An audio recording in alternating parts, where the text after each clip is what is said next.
baratubwiye ko indongozi zo mu gisirikare, ikijandarume, ubutungane, intwaro yo hagati mu gihugu, igipolisi n'abarongoye umugambwe UPRONA bakorana na President Michel Micombero, bari abantu yizeye cane mu gushira mu ngiro umugambi w'ihonyabwoko.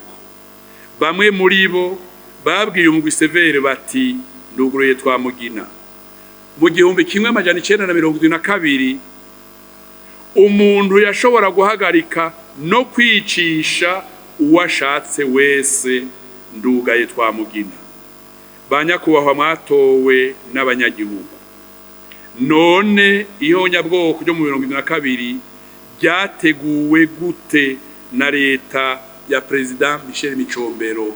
Aha tugeze muco bita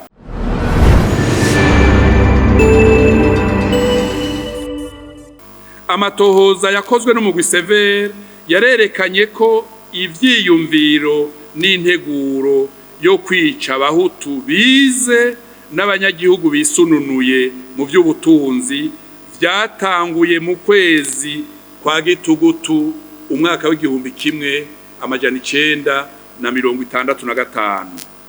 Uwo mwaka w'1965 haravuzwe umugambi wo gutembagaza umwami Mwambutsa Bangiricenge.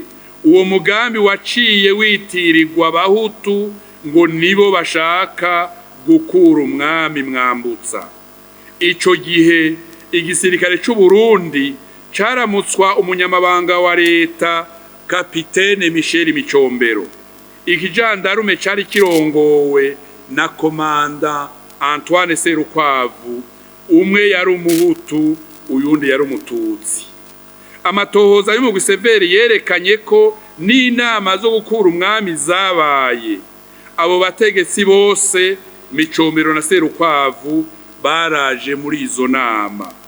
Mu nyuma Kapitene Micombero arabahinduka, acabwira abarundi n'amakungu ko bashatse gutembagaza umwami bazoronka igihano kibakwiye. Abahagaritswe bakicwa babaye abahutu, barimo cane cane abasirikare, abajandarume n'abanyepolitike b'abahutu baheruka gutorwa nk'abashinga amateka n'abakenguza amateka mu matora yabaye mu kwezi kwa Rusama 1965.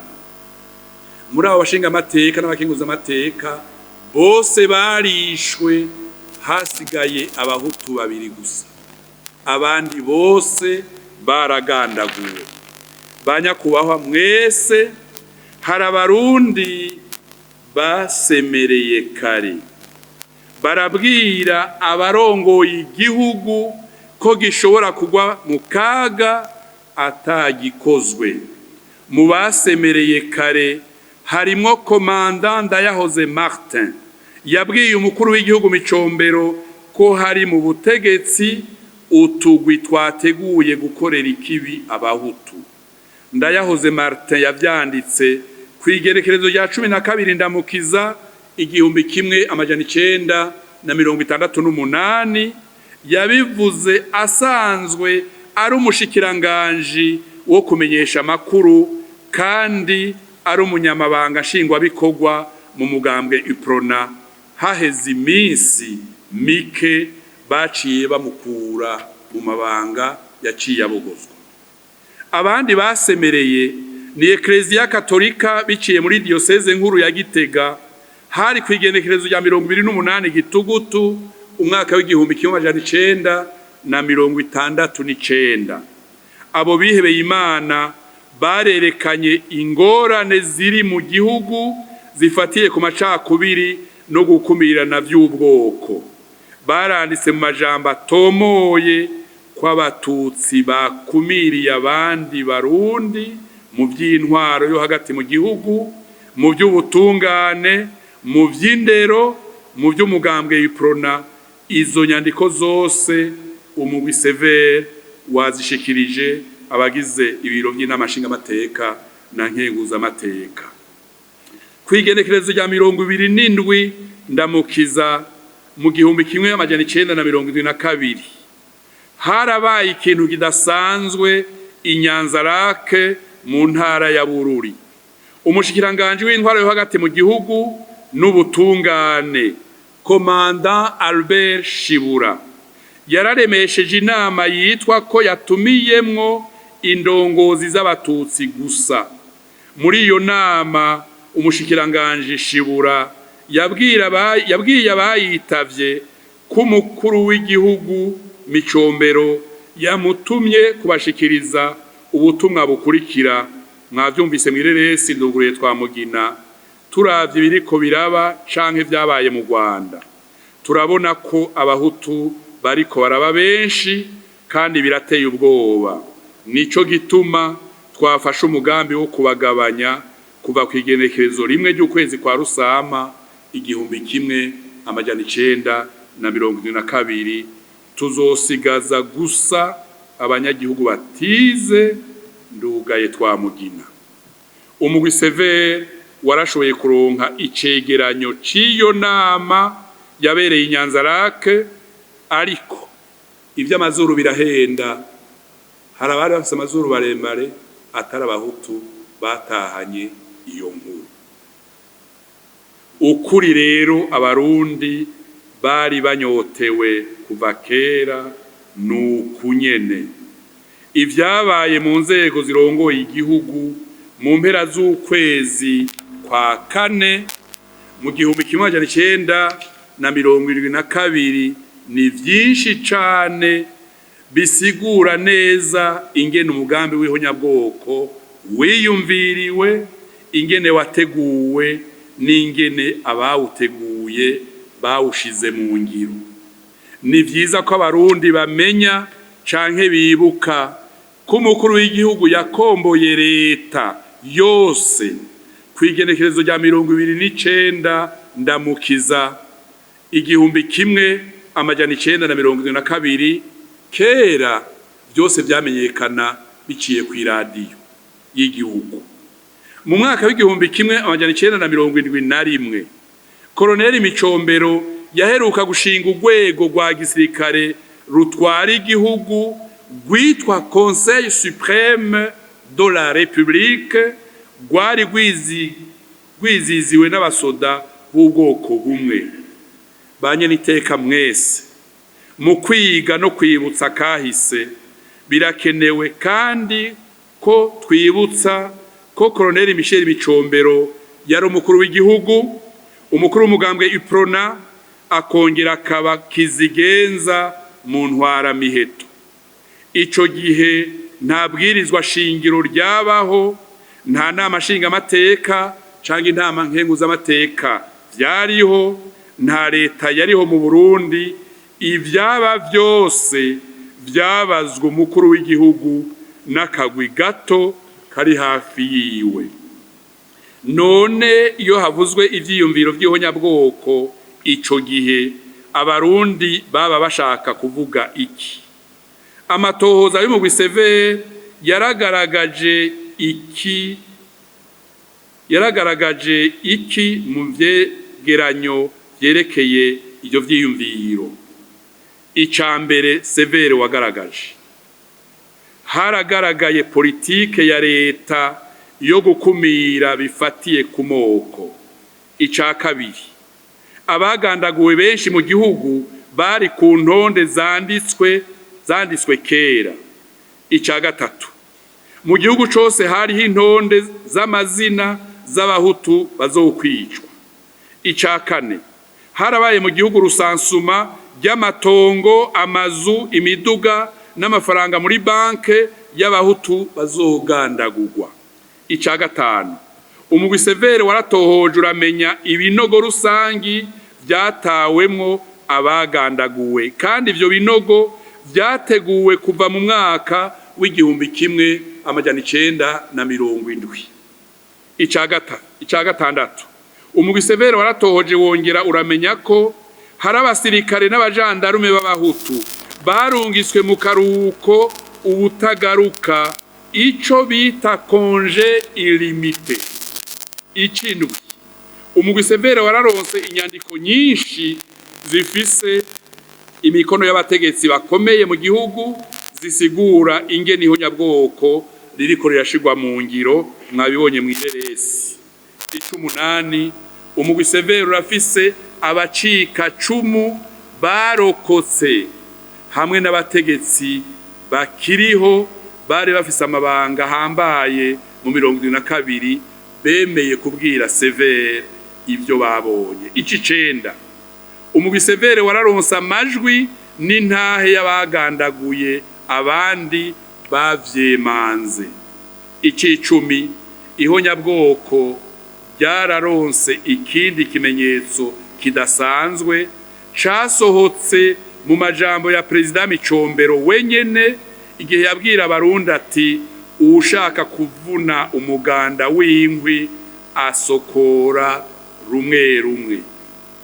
Ivyiyumviro n'integuro y'ihonyabwoko byabaye mu Burundi mu 72 vyariyerekanye cane mu rwego rwa politike.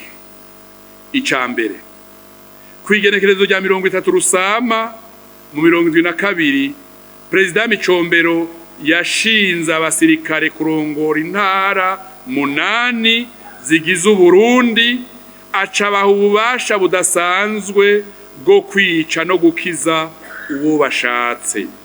Intara ya Bujumbura yarirongowe na Komanda Ndikumana Gabriel, intara ya Gitega Komanda Sinuhije Jerome, intara ya Ngozi Komanda Bizoza Joseph, intara ya Muyinga Komanda Ntawumenya Ferdinand, intara ya Bururi Komanda Nduwingoma Samuel, intara ya Bubanza Kapitene Nzibarega Joseph, intara ya Muramvya Kapitene Ndikumagenge Charles, intara ya Ruyigi Kapitene Sakubu Lucien. Babura amatari b'abasirikare nibo baha amategeko, babura amatari b'abasivile bari bahasanzwe. Ikindi kimenyetso cibihe bidasanzwe cabaye kwigenekerezo rya 30 Ndamukiza mu 72 uwitwa Nzohabonayo Cyrille yashinzwe amabanga yo kuba umushikiriza manza kizigenza wa Republika mu kinyamazuru Procureur General de la République. Simbanani ya Artemo yigeze ko umushikiranganje w'imigenderanire yasubijwe mu mabanga icese kwigenekerezo rya 12 Rusama mu 72 yitwa userukira Burundi anyuragirana kw'isi, yongera yitwa umushikiranganje afise ububasha bwose nk'umushikiranganje kandi yegukira umukuru w'igihugu atawuciyemwo hagati. Mu kinyamazuru yiswe ambassadeur itinérant et ministre plénipotentiaire qui jouit des prérogatives et avantages dévolus au ministre et qui dépend directement du chef de l'État. Abategetsi uyu munsi bakuze bakiriho bayaze n'umugwi severe mu byo twita audition. Baratubwiye ko indongozi zo mu gisirikare, ikijandarume, ubutungane, intwaro yo hagati mu gihugu, igipolisi n'abarongoye umugambwe UPRONA bakorana na Perezida Michel Micombero, bari abantu yizeye cane mu gushira mu ngiro umugambi w'ihonyabwoko. Bamwe muri bo babwiye umugwi severe bati nduguruye Twamugina mu 1972 umuntu yashobora guhagarika no kwicisha uwashatse wese ndugaye Twamugina. Banyakubahwa mwatowe n'abanyagihugu, none ihonyabwoko ryo mu 72 ryateguwe gute na leta ya Perezida Michel Micombero? Aha tugeze muco bita phase ya planification. Ihonyabwoko ryarateguwe, abarundi n'amakungu bariko barakurikirana bino bikogwa baranyotewe kumenya ingene ihonyabwoko ryateguwe. Bavyumvise bibafasha kumenya igihugu cacu iyo kivuye n'amakuba caciyemwo. Ibimenyetso bikurikira bikuru vy'iyo nteguro ni ibi. icambere amategeko adasanzwe aho ububasha umukuru w'igihugu Michel Micombero. Ica kabiri gutomora hakiri kare ubwoko igihonyabwoko riraba no kuvuga bamenja mayi murere udukoko uburindima. Ica gatatu rusansuma rw'abahutu bazogandagurwa mu gihugu cose.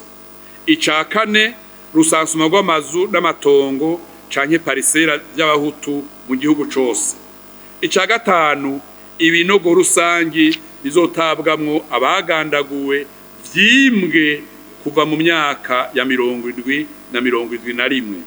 Ica gatandatu intwaro yashinze impapuro zitahoraho zo kumenya umuntu wese ahari, ni kimwe mwireresi mwabona citwa attestation de vie, yafasha gukurikira neza abazokwicwa n'ibindi. Mu vyerekeye umutekano n'ubutungane mu gihugu, kuva mu mwaka w'igihumbi kimwe amajana icenda na 1965 harabonetse amabwirizwa adasanzwe nk'ay'igihugu kiri mu ngwano. Ku Barundi batwumviriza tubibutsa amabwirizwa makuru 5 yashizwe ko igikumu umwami Mwambutsa Bangiricenge amaze guhunga igihugu. Ibwirizwa rya mbere ni nomero ubusa rimwe agakwego indwi icenda rimwe ryo kuwa 20 Gitugutu igihumbi kimwe amajana icenda na 1965 ritomora amategeko akurikizwa mu bihe by'intwaro ya gisirikare kandi bidasanzwe, ico bise mu kinyamazuru règles applicables au régime militaire et d'exception.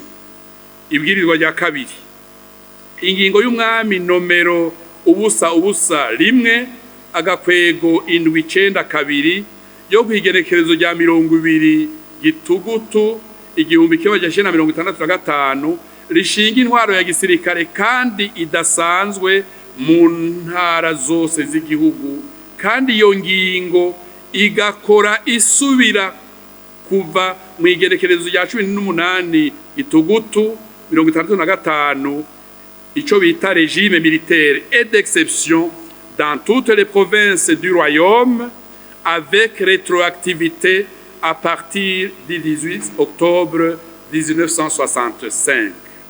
Ibwirizwa rya gatatu ibwirizwa nomero ubusa rimwe agakwego indwi icenda gatanu ryo kwigenekerezo rya 21 Gitugutu 1965 rihindura ibwirizwa nomero ubusa rimwe agakwego indwi icenda rimwe ryo kwigenekerezo rya 20 Gitugutu igihumbi kimwe amajana icenda na 1965 ritomora amategeko akurikizwa mu bihe by'intwaro ya gisirikare kandi bidasanzwe, règles applicables au régime militaire d'exception.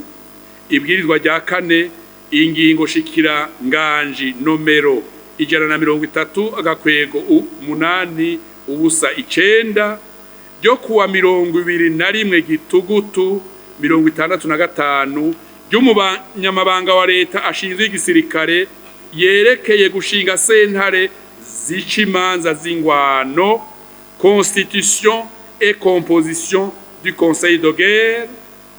Ingingo ya gatanu ingingo shikiranganji nomero 130 agakwego icenda ubusa cenda yo kuwa 21 Gitugutu 1965 ry'umunyamabanga wa leta ashinzwe igisirikare yerekeye gushinga sentare z'imanza z'ingwano, constitution et composition du conseil de guerre. Ingingo ya gatandatu ingingo shikiranganji nomero 1 agakwego 811 yo kuwa 3 Munyonyo 1965 y'umunyamabanga wa leta ashinzwe igisirikare yerekeye gushinga sentare z'imanza z'ingwano na sentare za gisirikare, constitution et composition du conseil de guerre et de la cour martiale. Ayo mabwirizwa banyakubahwa n'izo ngingo naho zitirirwa umwami Mwambutsa Bangiricenge wewe yari yarahunze igihugu.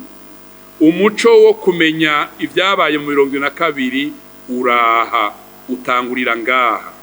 Ibyateguwe bimaze kuba, umukuru w'igihugu Micombero yaravuga mu bantu atinyegeza ngo nous venons de régler le problème Hutu pour au moins 20 ans.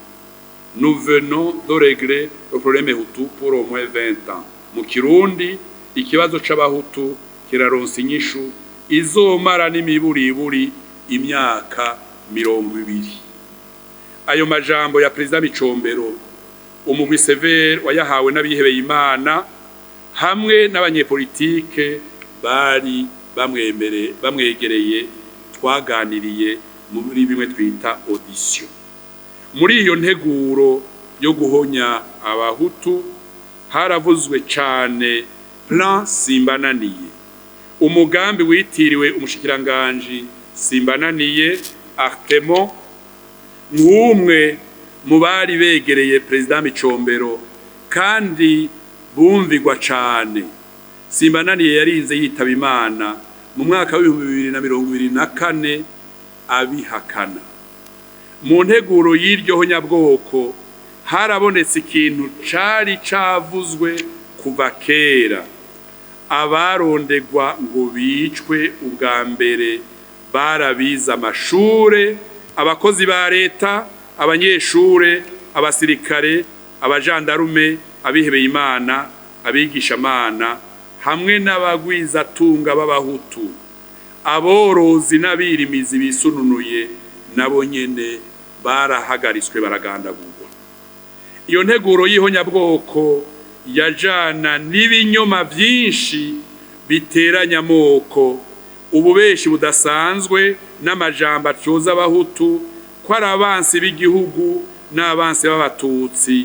Uyu munsi umugwi Severe urafise inyandiko z'ibinyamakuru bya leta bya kera nk'icitwa Flash Info n'amajwi twakuye mu radio y'igihugu yahora yitwa La Voix de la Révolution du Burundi. Ivyiyumviro vy'ihonyabwoko intention génocidaire bifatanye n'integuro y'ihonyabwoko planification du génocide biba bisigaje ikintu kimwe, gushira mu ngiro umugambi w'ihonyabwoko exécution du génocide. Banyakubahwa mwese, gushira mu ngiro ihonyabwoko byagenze gute? Nico gice ca nyuma ciri jambo mpava mpeza mu mwanya mu minota bikeya. Umwaka w'igihumbi kimwe amajana 1972 wabaye umwaka wa maganya ku miryango myinshi mu gihugu cose. Mu ntara zose abahutu barahagarikwa ku bwinshi bakabegeraniriza mu bibanza bitandukanye, hanyuma bakabashomba kuja kwicwa. Ibibanza bimwe vyitwa site de rassemblement, ibindi bikitwa site de transit. Benshi babatora ku mirimo muhira, mu mashure y'intango yisumbuye, kaminuza na École Normale Supérieure ENS, ku mabarabara bagiye canke bavuye ku mirimo canke mu mashengero aho bagiye guhimbariza Imana. Umugwi Severe waratohoje neza, usanga hakoreshwa imiduga ya gisirikare canke y'abakora utwabo, bimwe bita requisition. Abandi bafashwe hirya no hino bashoregwa n'abasirikare, abajandarume, abapolisi. Ugwaruka gwari muri Gerere, umuharukomoka ku mugambwe Uprona. Ireresi twaberetse yabisiguye bikwiye. Uyu munsi aho kuri kugeze, abarundi bo kwizera kuko umuco utangwa n'amatohoza y'umugwi Severe uzofasha kumva no kumenya ibyabaye mu myaka yakurikiye. Iyo myaka yakurikiye ni imyaka y'ubwicanyi bwabaye mu gihugu, mu myaka yabaye mu Burundi itandukanye.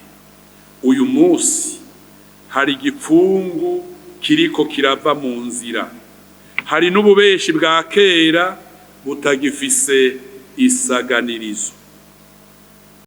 Abahagarika abicwa bakora gute?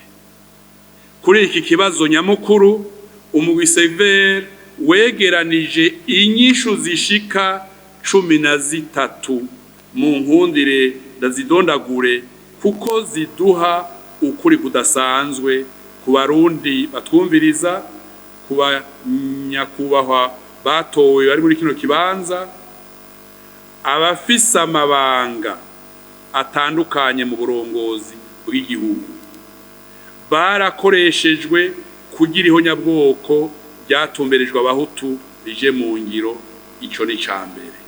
Ica kabiri, abahigwa ngo bicwe bahamagagwa bari ku rutonde zateguwe kera. Ica gatatu, abicwa baba bazwi n'imirimo bafise yabizwi kuva kera. Ica kane, ibinogo rusangi babatayemwo mu 2022 byabonetse mu ntara zose. Ica gatanu, mu gihugu cose harashinzwe amabariyeri atuma uwo barondera kwica atagira isaganirizo.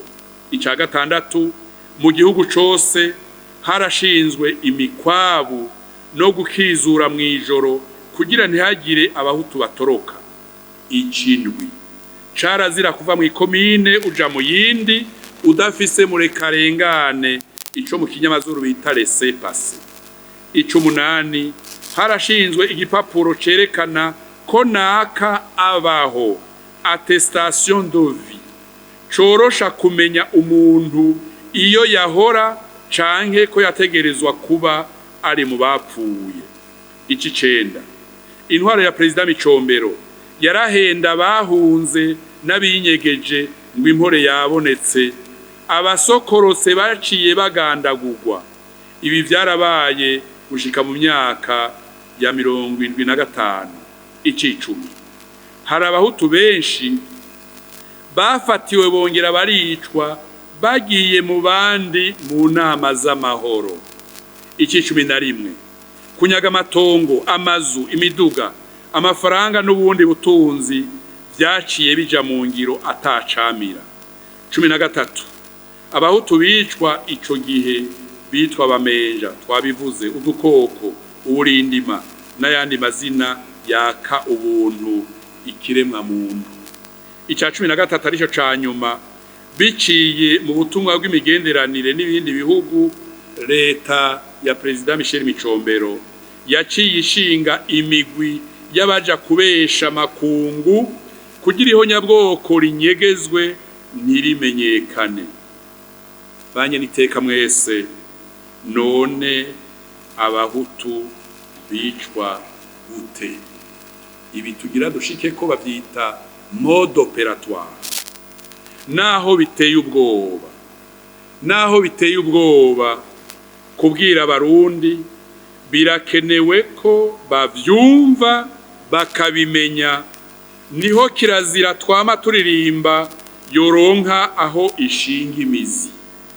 Abagandagowe bishwe nabi, harabapfa barashwe, harabapfa baturitsinda canke igikiriza, harabakubitwa ivyuma, harabicwa n'izuba, harabicwa n'inyota n'inzara, harabahonyangwa n'imodokari, harabahambwa bagihema.